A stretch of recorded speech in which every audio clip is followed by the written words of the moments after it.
Swami Narasimhananda is the monk of the Ramakrishna Mutt and Ramakrishna Mission founded by Swami Vivekananda in 1897.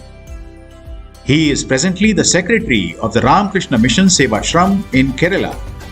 He is the former editor of Prabuddha Bharata, an English monthly journal of Humanities and Social Sciences.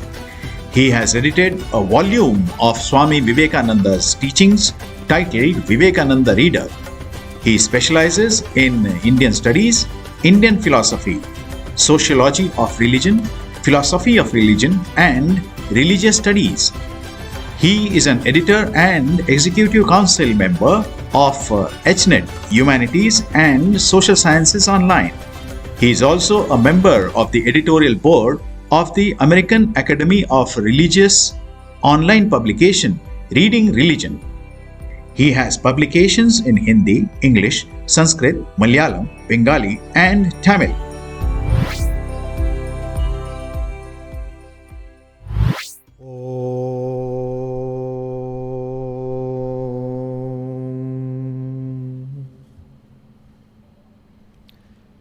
Shall India die? Shall India die was a question Swami Vivekananda asked to his disciples in India when he was writing to them from the United States of America, somewhere in the early part of 1894. To all the dignitaries who are assembled on the dais and this august assembly of gurus here, my hearty namaskar. Swamiji asked this question, shall India die? And immediately he answered, that can never happen. Because if India dies, then there will be no ideal in this world. If India dies, there will be no spirituality in this world. There will be no morality. There will be no love for religion in this world. Later, when Swamiji returned to India from his travels in the West in 1897, he gave a series of lectures from Colombo in today's Sri Lanka to Almora in present Uttarakhand.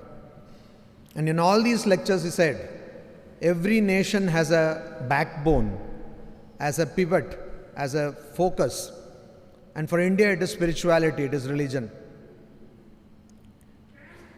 And as has been hinted by Dr. Vijay Bhatkarji in his address, we need to study religion. I find it quite humorous, or rather very surprising, that in India, where religion is there at every moment of our life, in every moment of our life, we are not trained in religion. There is no scientific study of religion in universities. The walls of academia are closed to any kind of scientific study of religion, whereas countries where religion is not so palpable, so not at your face, their religion is studied scientifically.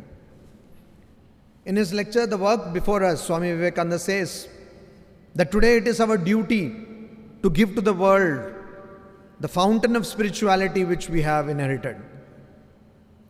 And all of us present here, I don't know how many of us remember or realize that, but we live in a highly spiritual charged country. No matter wherever you go in this country, you have a spiritual atmosphere. Our ancestors, that is the rishis, the word rishi, by the way, according to Sayanacharya in his Rigveda Bhashya, is mantra drashtaraha. Rishayaha mantra drashtaraha. That means rishis who have come face to face with mantras. Mantras, realizations. So, we are the successors of those ancestors, and they figured out a way to live expending the least we can. How to live with the least. Today we are talking about reducing our carbon footprint. We are talking about ecological balance. These questions were tackled quite scientifically way back, thousands of years ago.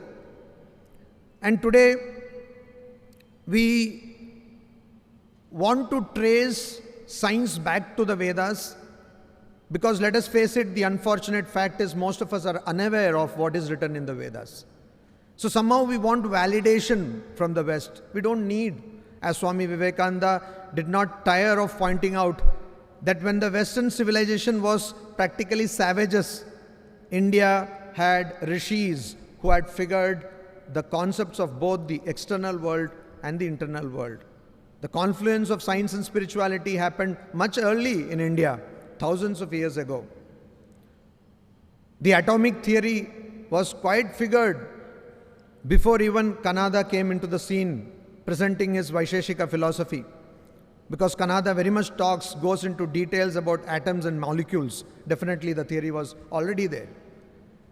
It's only in the early 20th century that the West even thought of the atomic theory. I can go on, but I'm not here for that. I'm grateful to Dr. Karatji for having started this great endeavor, which I can see will go on successfully for years to come, decades to come, even centuries.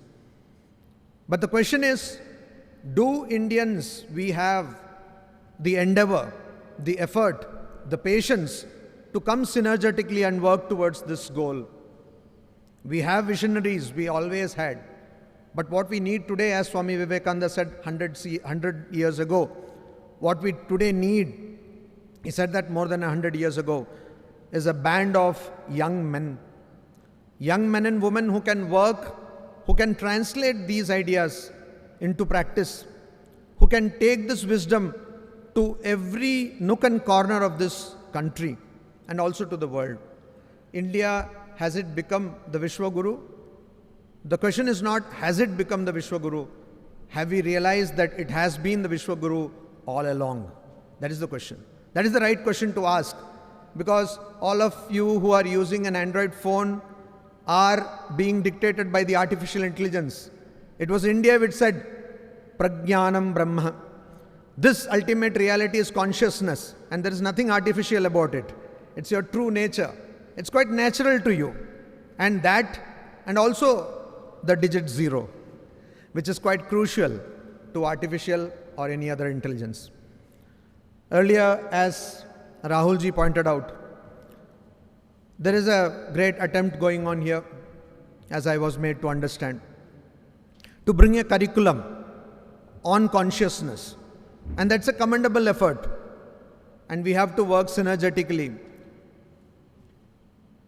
in cooperation with such efforts across the world. I told him there are broadly 4 branches of disciplines of knowledge: psychology, philosophy, computer science, and neuroscience. We have people, experts on neuroscience and computer science on the dais.